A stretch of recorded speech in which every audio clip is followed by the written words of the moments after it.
Jesus.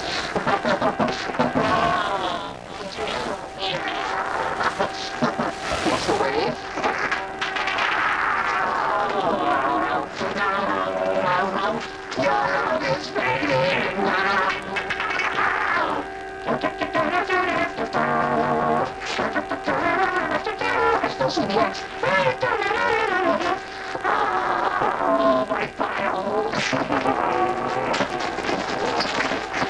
I guess they're giant masterpiece for all the greatest world newspaper nerds.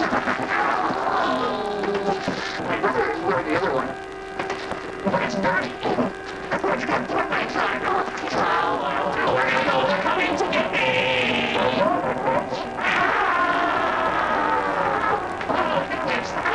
On the night of November 22nd, 1987, television was still trusted. It wasn't interactive. It didn't speak back. It didn't mock you.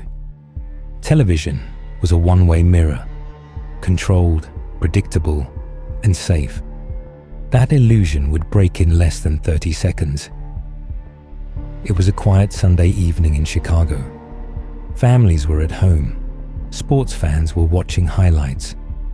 The glow of CRT televisions filled living rooms with familiar warmth. A constant hum of static beneath voices that people had learned to trust without thinking.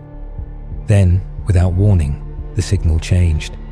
Not to black, not to static, but to something watching. The interruption. During a live broadcast on WGN-TV, the screen flickered violently. For a fraction of a second, viewers assumed it was a technical glitch, the kind that happened from time to time in the analog era. But then the image stabilized. What appeared on screen made no sense. A human figure stood against a corrugated metal background, swaying unnaturally. The lighting was harsh and uneven, like a spotlight hanging from a bare wire. The person wore a rubber mask, pale, exaggerated, frozen into a wide plastic grin. It was the face of Max Headroom, or rather, something pretending to be him. The image jittered, distorted by interference waves that rippled across the screen like heat distortion. There was no sound, just silence, broken only by the hum of the television set. The figure turned its head slowly, as if aware it was being watched. 20 seconds later, the normal broadcast returned. No explanation, no acknowledgement, no apology, just confusion. At first, most viewers shrugged it off. A prank, a technical malfunction, an oddity. But inside the WGN control room, panic had already begun. Inside the station, engineers scrambled to understand what had happened. They checked internal equipment, transmission logs, power levels. Nothing was wrong. The station had not lost control of its feed. It had been overpowered. Someone else had transmitted a stronger signal on the same frequency, forcing WGN's broadcast off the air. That alone was disturbing. In 1987, doing this required directional microwave transmitters, line-of-sight access to relay towers, precise timing, and technical expertise. This was not something a bored teenager could pull off. And yet, there was no warning, no demand, no message, just a silent intrusion. WGN filed reports. Engineers discussed possibilities. But without further incidents, the event was quietly written off as an anomaly. They would regret that assumption. The second interruption. Nearly 2 hours later, Chicago viewers settled into late-night programming. On WTTW, a PBS affiliate, the British science fiction series Doctor Who aired as scheduled. Then the signal cut out. This time there was no doubt. The same figure returned. The Max Headroom mask filled the screen. But now the hijacker had audio. Distorted, warped, almost metallic. The figure spoke. And what it said was worse than silence. The voice mocked television personalities. It laughed. It referenced obscure local commercials and media figures. Jokes only someone deeply familiar with Chicago broadcasting culture would understand. It was intimate, targeted, as if the hijacker wasn't just interrupting television, but talking directly to the city. Behind the figure, the corrugated metal backdrop shook slightly, suggesting it was suspended loosely, perhaps a rotating sheet, perhaps a makeshift set. The camera angle shifted erratically. The image wobbled, zoomed too close, pulled back too far. This wasn't polished. It was chaotic, and somehow that made it worse. At one point, the figure held up a can of Pepsi and sneered, a mocking reference to Max Headroom's real-world advertising persona. Then came the moment that cemented the broadcast in history. The fly swatter. The figure turned away from the camera. A second person entered the frame, only partially visible.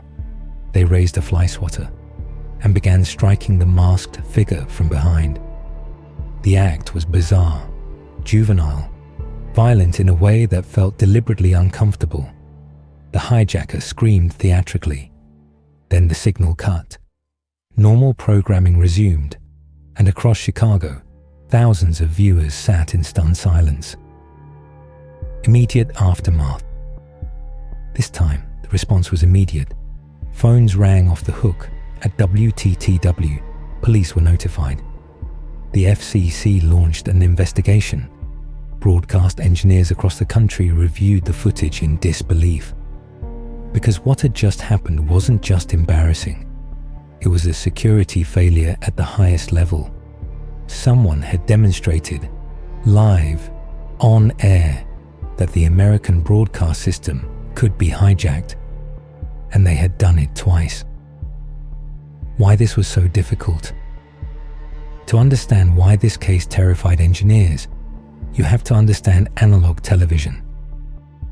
In 1987, signals were transmitted via microwave links between towers. The strongest signal won. There was no encryption, no authentication. But even with those vulnerabilities, overpowering a station required being physically closer to the relay receiver than the station-precise frequency, matching high-powered transmission equipment, which meant the hijacker had likely studied the transmission paths, scouted locations, tested equipment beforehand. This wasn't impulsive. It was planned. No message, no demand, no credit. Perhaps the most disturbing part of the Max Headroom hijacking was what didn't happen. There was no manifesto, no political statement, no demand for money or attention, no follow-up message. The hijackers never identified themselves. They never repeated the act. They never tried to escalate. They simply disappeared. The fear that lingered within days, stations nationwide upgraded security. Engineers began reassessing broadcast vulnerabilities. Internal memos warned of potential copycat incidents. None came. The Max Headroom hijacking remained singular, an isolated breach, a ghost signal. And for many who witnessed it live, the memory lingered not as a prank, but as something deeply wrong. Because for a brief moment, the television wasn't a window, it was a door, and something had stepped through. The moment the second hijacking ended, the incident stopped being strange. It became dangerous, because now it was clear this wasn't a malfunction or a one-off prank. Someone had intentionally seized control of federally regulated airwaves, not once, but twice, and had done so with precision, confidence, and contempt. Within hours, the case moved beyond Chicago. The FCC steps in the Federal Communications Commission does not take broadcast interference lightly. Signal hijacking is a federal crime. Unauthorized transmission is a federal crime. Interference with emergency-capable systems is a federal crime. What happened on November 22nd, 1987, violated all three. By the next morning, FCC engineers were reviewing logs from WGN-TV and WTTW. They requested transmission strength readings, microwave relay data tower alignment schematics, maintenance logs. What they found was unsettling. Neither station had experienced internal failure. Their transmitters hadn't shut down. Their feeds hadn't dropped. Their equipment had functioned normally. The only explanation was external override. How the hijack worked. To hijack an analog TV signal in 1987, the attacker didn't need to break into a station. They needed something far more difficult. They needed to outshine it. Broadcast stations transmitted signals via microwave relay towers, which passed video and audio from studio to transmitter. These relays worked on line-of-sight principles. If a stronger signal entered the receiving dish from the same direction and frequency, it would override the original feed. This meant the hijacker had to know the exact relay frequency, be physically positioned closer to the receiving antenna, align transmission equipment precisely, maintain signal stability long enough to sustain broadcast. This was not theoretical knowledge. This was applied engineering. What this implied, FCC analysts quickly narrowed the suspect pool. This was not a random vandal, a lone amateur with hobbyist gear, someone experimenting accidentally. This was almost certainly a small group with technical training, possibly with access to professional broadcast equipment. Some investigators quietly suspected someone with inside knowledge, a former engineer, a student, or someone who had worked near transmission facilities. But suspicion is not evidence. The problem with analog crime. Unlike modern digital systems, analog broadcasts left almost no forensic trail.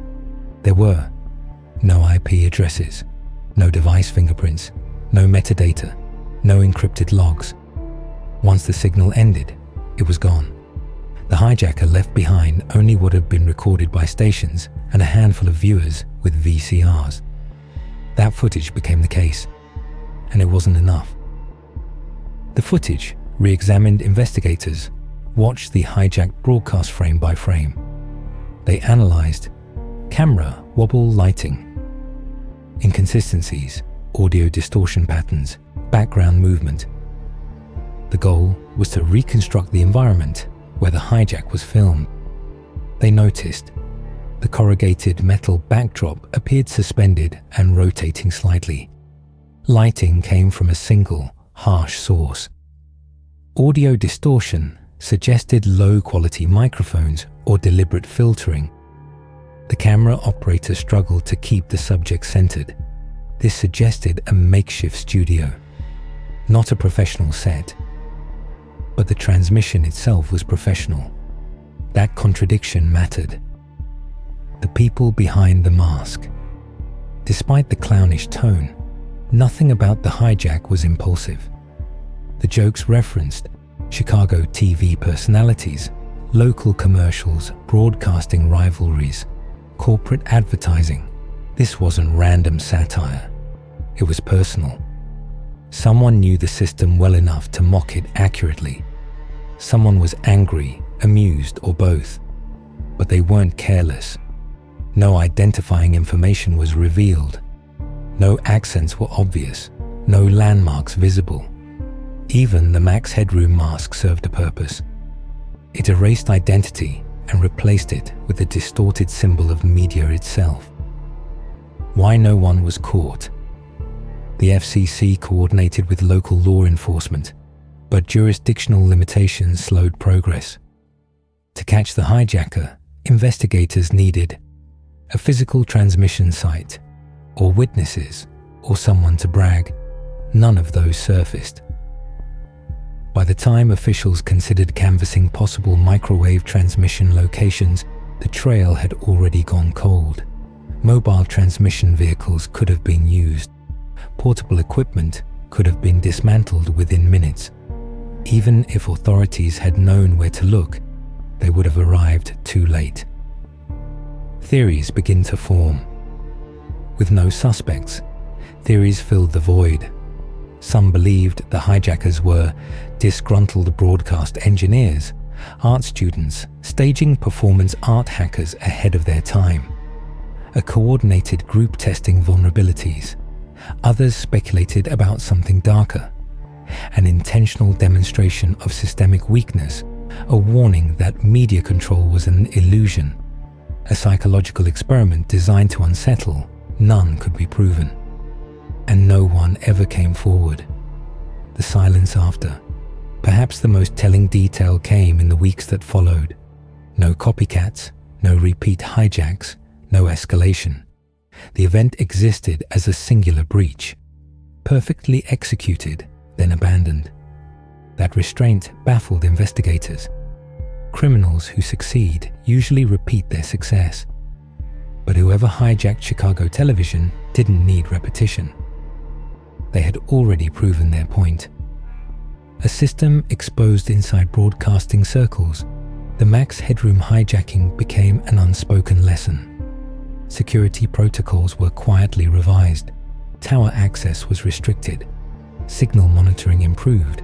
But publicly, the incident was downplayed, laughed off, dismissed as a prank, because acknowledging the truth was worse. The truth was that for 90 seconds, someone unknown had complete control over mass communication, and no one could stop them. By early 1988, the investigation slowed, resources shifted, new cases took priority. The hijacking faded into myth, but the footage remained, and decades later, people still watch it with the same reaction. Laughter, followed by unease. Because beneath the absurdity is a terrifying realization. Someone broke the rules and got away with it. As weeks passed without arrests, the Max Headroom hijacking stopped being a crime to solve and became a mystery to interpret. With no physical evidence, no witnesses, and no follow-up transmissions, investigators were forced into a familiar but dangerous space. Speculation. Not conspiracy, but structured inference.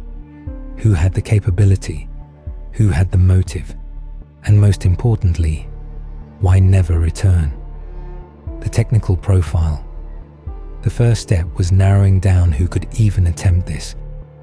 Broadcast engineers reviewing the case agreed on several points.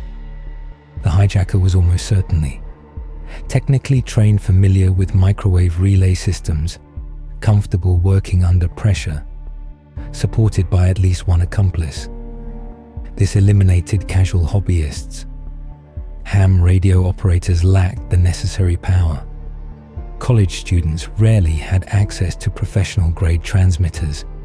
Even most station employees wouldn't have had the equipment or the nerve to attempt a live override. The suspect pool narrowed to a strange middle ground. Former engineers, freelance technicians, contractors, or highly skilled amateurs with unusual access. People close enough to the system to understand it, but far enough away to resent it.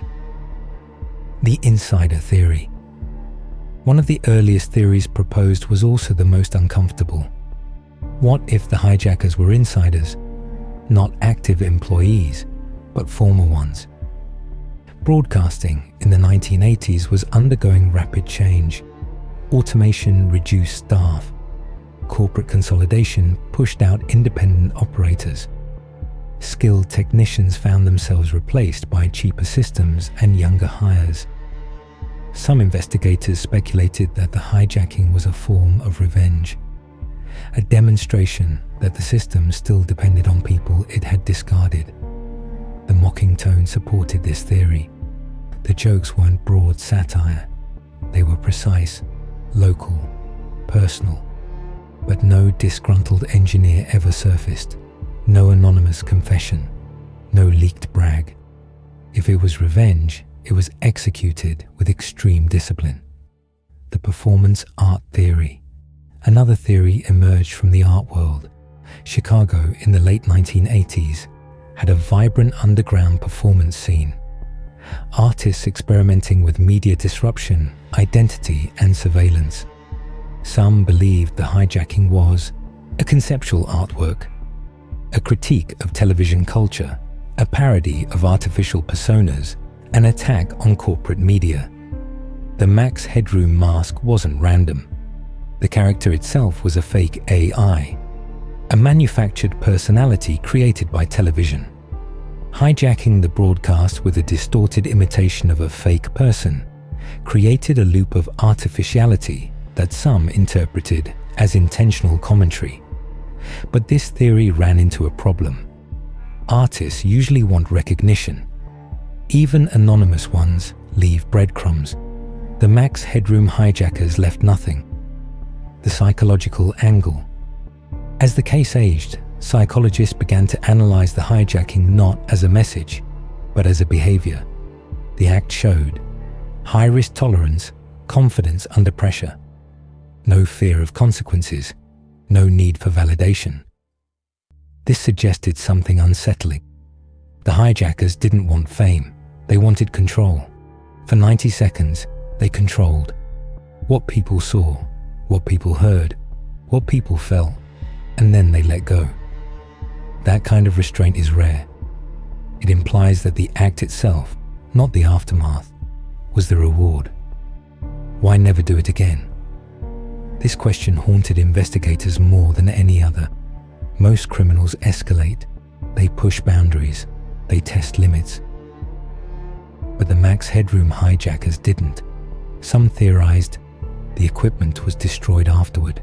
The risk became too high. The point had already been made. Others suggested something darker, that repeating the act would dilute its power. The first time, it was shocking. The second time, it would be expected. And whoever did this understood that fear depends on surprise. Modern reanalysis. Decades later, engineers revisited the case with modern knowledge. They confirmed what investigators in 1987 already suspected.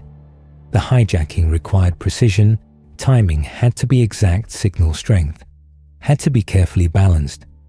The odds of success were low, which made the success itself even more remarkable. Some modern analysts suggested the hijackers likely rehearsed multiple times off-air, testing signal strength, alignment, and audio before going live, which meant this wasn't a spontaneous act, it was practiced. Why the footage still works? In the age of deepfakes, AI voices, and viral hoaxes, the Max Headroom hijacking should feel tame. It doesn't, because it violates a rule we still unconsciously trust, that media systems are controlled, that someone is always in charge. The hijacking exposes a moment when that wasn't true. And unlike modern digital hacks, this wasn't silent or invisible. It was performed in public, in real time, without filters or explanations. The distortion, the mask, the awkward movements, all of it feels raw, human, wrong. The fear of the analog era. Analog systems had no safety nets, no instant shutdowns, no authentication checks. When control was lost, it was absolute. For a brief moment, someone unknown had direct access to millions of living rooms, and no one could stop them. That vulnerability still resonates, not because of the technology, but because of what it revealed about power. A case that refuses to end. No death occurred, no money was stolen, no infrastructure damaged, and yet the Max Headroom hijacking remains one of the most discussed broadcast incidents in history, because it asks a question that still has no answer. If someone could do this once, what else could be done? As the years passed, the Max Headroom signal hijacking did not fade. It mutated. What began as a technical crime became something closer to a cultural scar, revisited every time media control, hacking, or anonymous disruption entered public conversation. And inevitably, people began to claim they knew who did it. The false confessions. By the late 1990s and early 2000s, the case entered a new phase. Confessions, anonymous emails, forum posts, late-night radio callers. Individuals claimed responsibility, sometimes vaguely, sometimes with confidence. Every single one failed scrutiny. None could describe the correct transmission method. None could explain the relay path. None could account for the dual station hijack. Many described methods that would not have worked in 1987. Others contradicted the footage itself. Investigators learned quickly. Anyone actually capable of pulling this off would understand the technical details intimately. The pretenders didn't. The known suspects that went nowhere. Over time, a few names circulated within broadcast circles. None were officially charged, none were officially accused, but all were quietly examined. In each case, the pattern repeated. The individual had some technical background, some proximity to broadcast systems, some plausible motive, and yet no equipment tied to them, no witness placing them near relay sites, no corroboration. The technology required could be dismantled and dispersed in minutes, which meant absence of evidence wasn't exoneration, but it also wasn't proof. Why the case couldn't progress. Unlike crimes involving physical harm, the Max Headroom hijacking had no victims demanding justice, no lawsuits, no fatalities, no visible damage. From an institutional perspective, the incentive to pursue it diminished rapidly. The FCC issued fines. Stations upgraded security. The vulnerability was addressed. The system moved on, but the mystery didn't. The internet resurrects the case. In the early 2000s, the footage resurfaced online. Stripped of its original context, the analog hiss, the late-night surprise, the shock of live interruption, it became something else entirely. A meme, then a myth. Younger viewers encountered it not as a broadcast crime, but as an uncanny artifact, something that felt wrong without explanation. The laughter it provoked was nervous, because no one could explain why it existed. The problem with modern investigation. Internet sleuths attempted to solve the case using modern logic. They failed for one simple reason. They assumed digital rules applied. In 1987, no logs persisted, no backups existed, no metadata survived. Modern forensic instincts had nothing to work with. The crime occurred in a technological dead zone. Too old for digital traces, too sophisticated for analog assumptions. It sat in a blind spot. Why motive matters more than identity. Over time, researchers began to shift focus. Instead of asking who did it, they asked why it was done the way it was. The hijackers didn't demand attention afterward, didn't monetize the act, didn't escalate. This suggests something important. The act was complete in itself. It wasn't a step towards something else. It was the endpoint. That alone separates it from most crimes. Control without ownership. The hijackers didn't claim ownership of the airwaves. They didn't try to keep control. They demonstrated it, then released it. That distinction matters. It implies the goal wasn't domination, it was demonstration, a proof of concept, a momentary inversion of authority. Why closure may be impossible. Even if someone confessed tomorrow, the case would not fully close, because the equipment is long gone. Witnesses are aging or deceased. Institutional memory has eroded, and perhaps more importantly, the act itself resists resolution. The hijacking wasn't about identity, it was about vulnerability, and vulnerabilities don't disappear when names are attached. The uneasy legacy. Broadcast engineers still reference the case in training. not officially, quietly, as a reminder that systems are never as secure as we think, that control is often an illusion, that sometimes someone steps into the signal and leaves before anyone can respond. Why this case still feels different. No one was hurt, no one died, and yet the Max Headroom hijacking feels darker than many violent crimes, because it violated something invisible: trust, the assumption that what enters your home through a screen is controlled, filtered, and safe. For 90 seconds, that assumption collapsed, and no one has ever convincingly explained how or why. The Max Headroom signal hijacking did not end on November 22nd, 1987. It only stopped transmitting.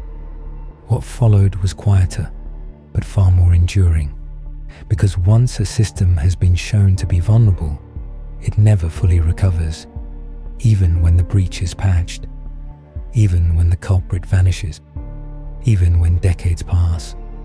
The knowledge remains. The most dangerous kind of message. The hijackers never said anything meaningful, no ideology, no threat, no explanation. And that may have been the message.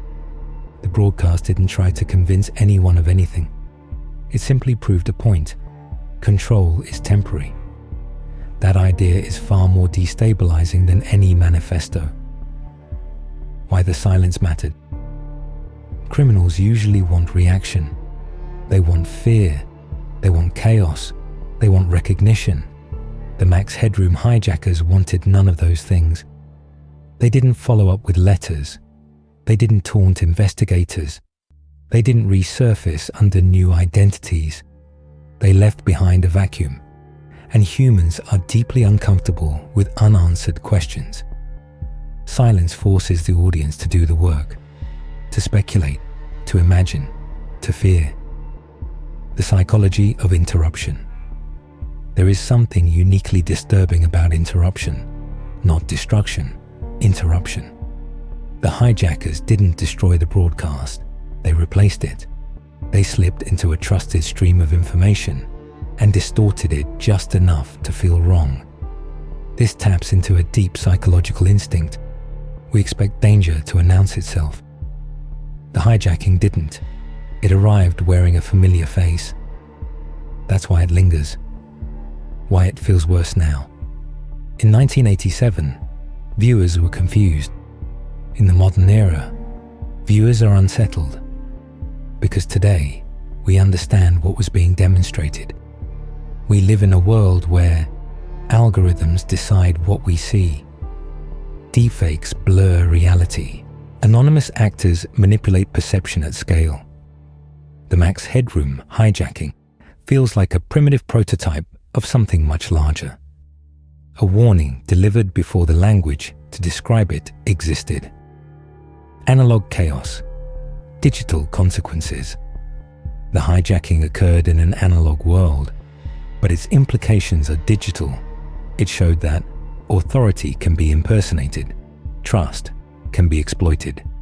Systems rely on belief as much as infrastructure. Modern media depends on the same fragile assumptions: that someone is in control, that someone is watching, that someone will stop the breach. But in 1987, no one did. And that truth is uncomfortable. Why no one ever confessed? As time passed, a strange consensus formed among researchers. Whoever did this understood something fundamental. Confession would ruin it. Naming yourself closes the story. It provides relief. The hijacking was not meant to resolve. It was meant to exist, like a glitch that refuses correction. The myth without a monster. Most urban legends evolve around villains. This one doesn't. There is no face behind the mask, no motive to condemn, no ending to reach. That absence forces the audience inward. If it wasn't them, and it wasn't this, then what was it? The case becomes a mirror. Control as performance. The hijacking wasn't sabotage. It was theatre, poorly lit, unpolished, Deliberately awkward. That matters. Polish suggests professionalism. Chaos suggests humanity. The broadcast felt human in a way television never does. And that contradiction made it uncanny. Why it still works as horror. There are no jump scares, no violence, no blood. Yet people still describe the footage as frightening. Because the fear doesn't come from what happens, it comes from what could. If someone could do this then, what else was possible? What still is? The moment that can't be repeated. Some crimes lose power over time. This one doesn't, because it was perfectly timed. Before encryption, before the internet, before constant surveillance. It happened in a brief window when systems were powerful enough to matter, but fragile enough to break. That window closed, which is why it was never repeated, and why it can never be replicated. The case is a warning, not a mystery. Perhaps the Max Headroom hijacking was never meant to be solved. Perhaps solving it misses the point. The case isn't asking who did this. It's asking what happens when trust is exposed. And more importantly, what do we do when no one answers? Why it still belongs here. Decades later, the footage still circulates, still unsettles, still resists explanation, because it exists outside categories. Not crime, not art, not terrorism, not prank. Just a moment when something slipped through and left without explanation. The signal never really ended. The broadcast stopped, but the idea remained. That control can be interrupted. That authority can be mimicked. That silence can be deliberate. The Max Headroom hijacking wasn't loud. It didn't shout, it whispered. And whispers are harder to forget